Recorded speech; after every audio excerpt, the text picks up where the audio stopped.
नमस्कार दोस्तों, जय हिंद, वंदे मातरम। स्वागत है आपका अपने यूट्यूब फैमिली शिक्षकों के परिवार जायसवाल कोचिंग सेंटर पर, पावर्ड बाय शिक्षा ही प्रकाश है।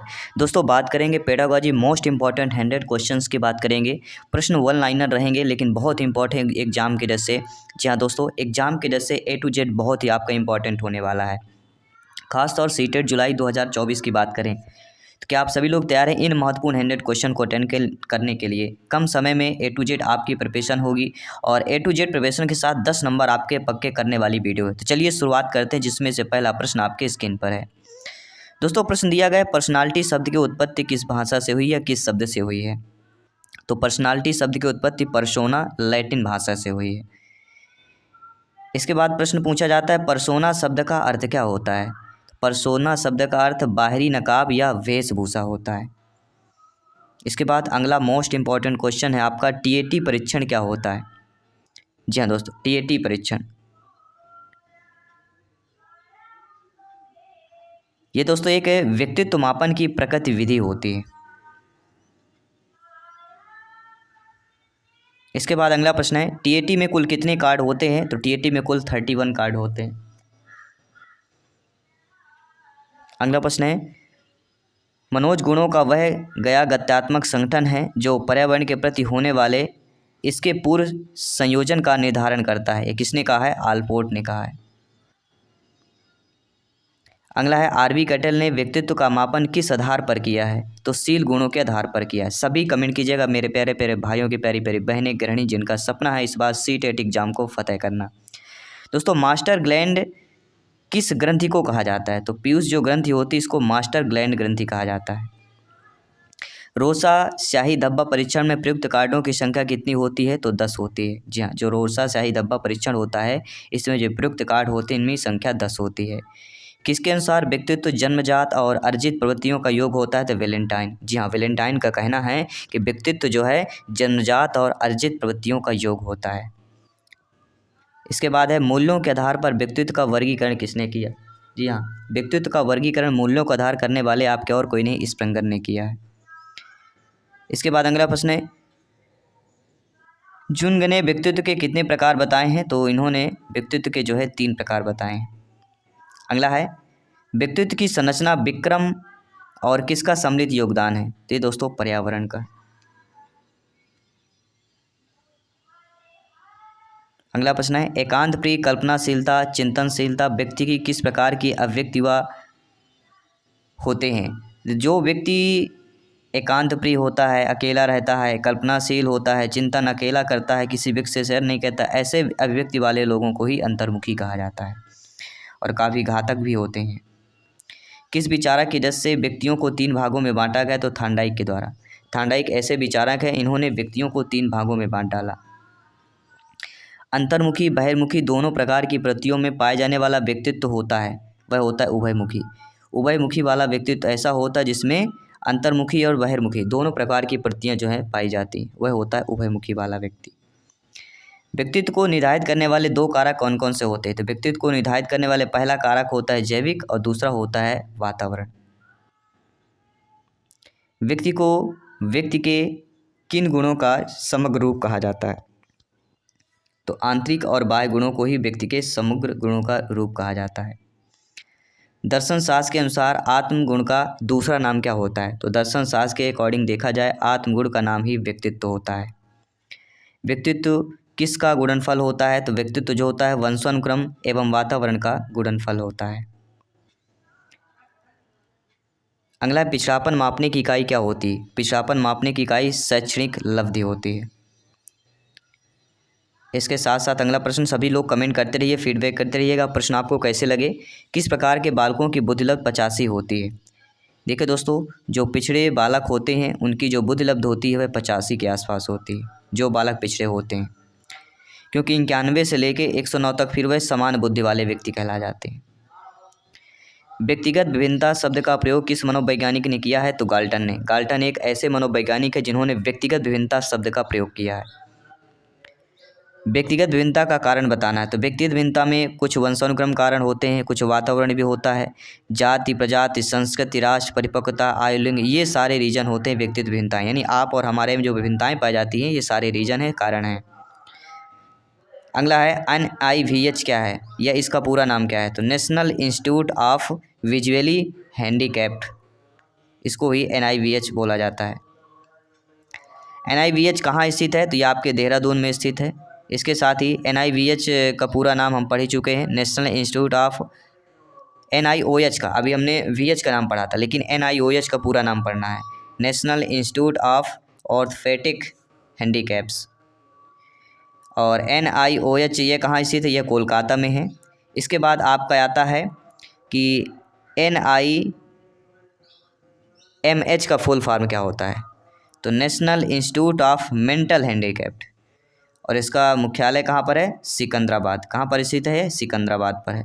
इसके बाद आता है NIHH का पूरा नाम, तो national institute of hearing handicapped, और ये कहाँ स्थित है? आपके मुंबई पर स्थित है। दोस्तों, जिन बालकों की बुद्धि 70 से कम होती है उन्हें मंदबुद्धि कहते हैं। यह कथन किसने दिया? तो ग्राहम क्रो ने दिया था।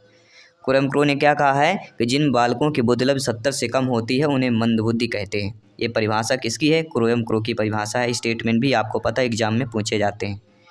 दोस्तों, प्रतिभाशाली बालक इन बालकों की श्रेणी में आते हैं। तो जो प्रतिभाशाली बालक होते हैं विशिष्ट बालक की श्रेणी पर आते हैं।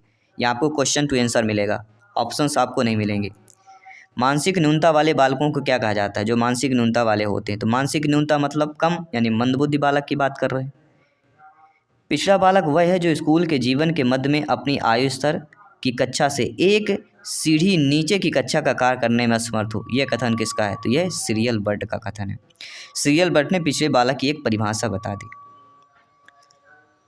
इसके बाद अगला प्रश्न है, टर्मन के अनुसार प्रतिभाशाली बालक की बुद्धिलब्ध कितनी होनी चाहिए? तो टर्मन के अनुसार प्रतिभाशाली बुद्धिलब्ध की जो बालक की बुद्धिलब्ध 140 के ऊपर होनी चाहिए।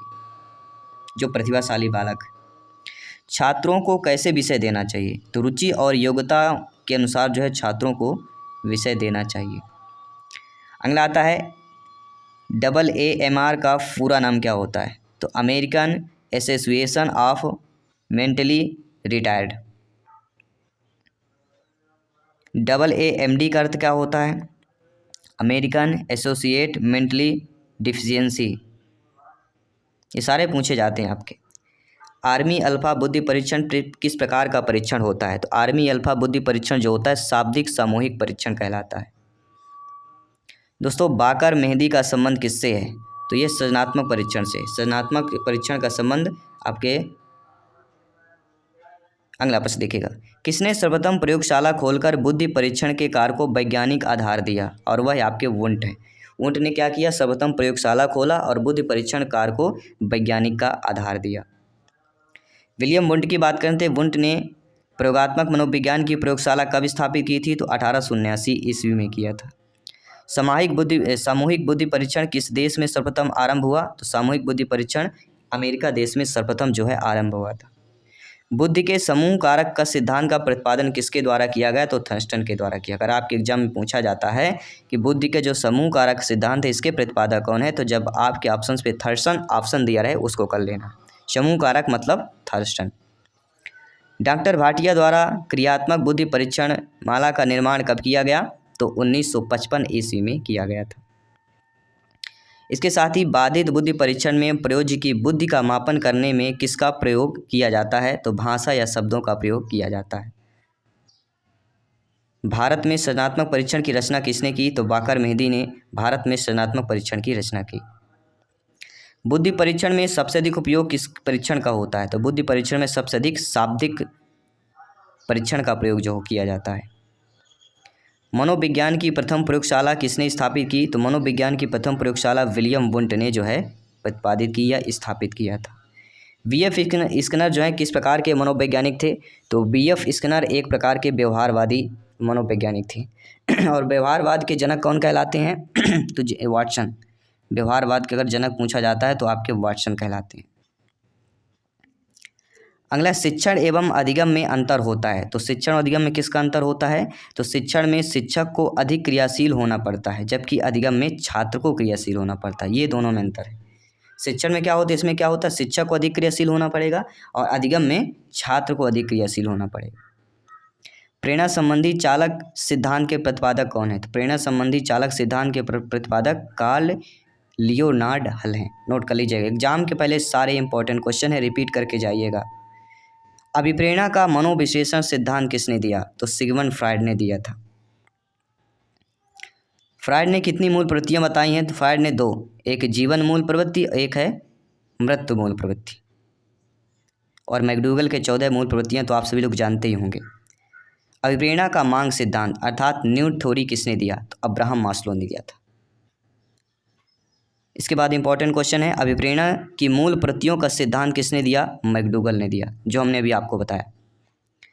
मैकडूगल की कुल कितनी प्रवृत्तियां बताई हैं? 14 बताई गई हैं।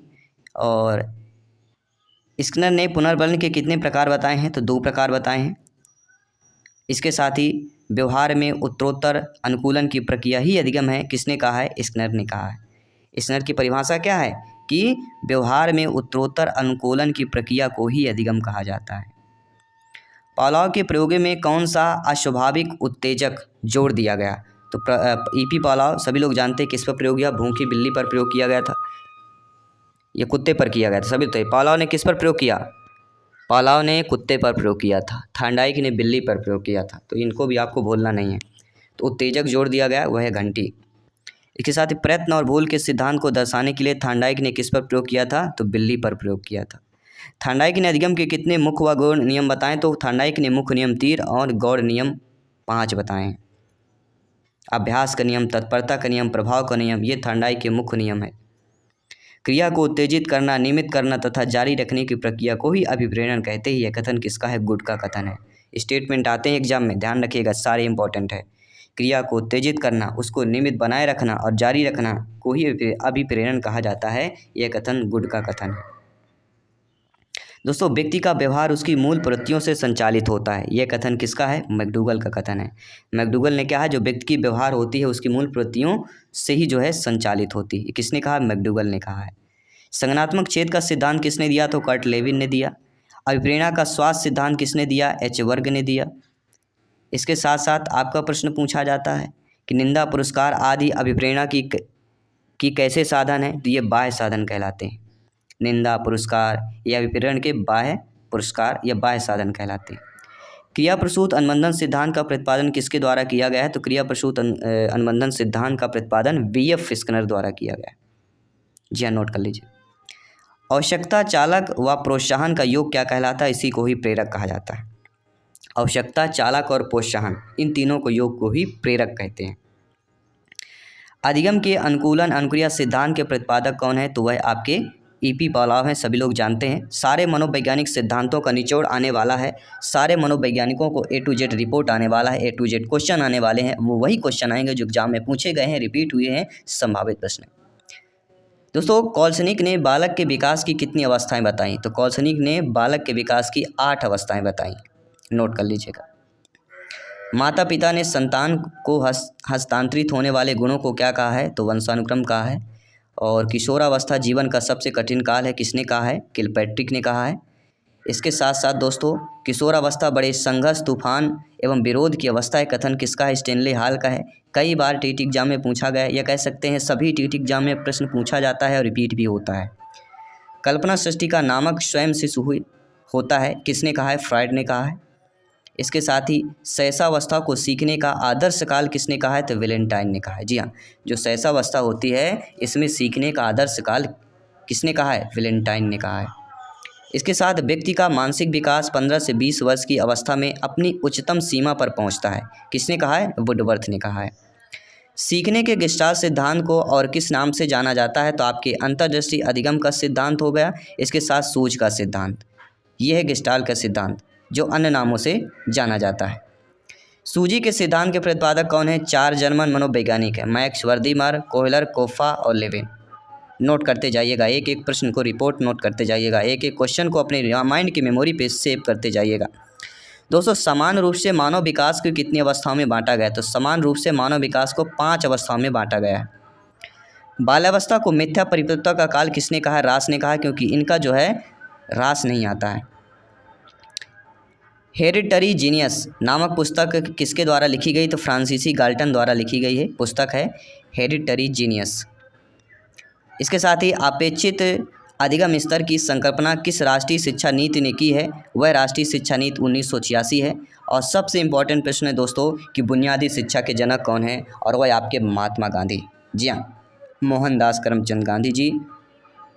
तो ये रहे दोस्तों मोस्ट इम्पॉर्टेंट आपके 100 क्वेश्चंस हमने किया चाइल्ड डेवलपमेंट एंड पेडागोजी के, जो आपके C TET, UP TET, S TET, REET, MP TET सभी प्रतियोगिता, सभी टीटी एग्जाम के लिए इंपॉर्टेंट क्वेश्चन हैं। तो सभी लोग आई होप अच्छे तरीके से अटेंड कर पाए होंगे। इसी तरह बेहतरीन क्वेश्चन के साथ आने वाले हैं, प्रैक्टिस सेट लाने वाले हैं, महत्वपूर्ण क्लासेज होने वाली हैं, क्योंकि इस बार सी टेट एग्ज़ाम को फतह करना है, शिक्षक भर्ती के एग्ज़ाम को फतह करना है। तो चलिए आप सभी लोग अच्छे तरीके से अटेंड कर पाए होंगे। मिलते हैं आपके अगली क्लास पे और अगले सिलेबस के साथ। तब तक के लिए सभी मित्रों को जय हिंद, वंदे मातरम, धन्यवाद।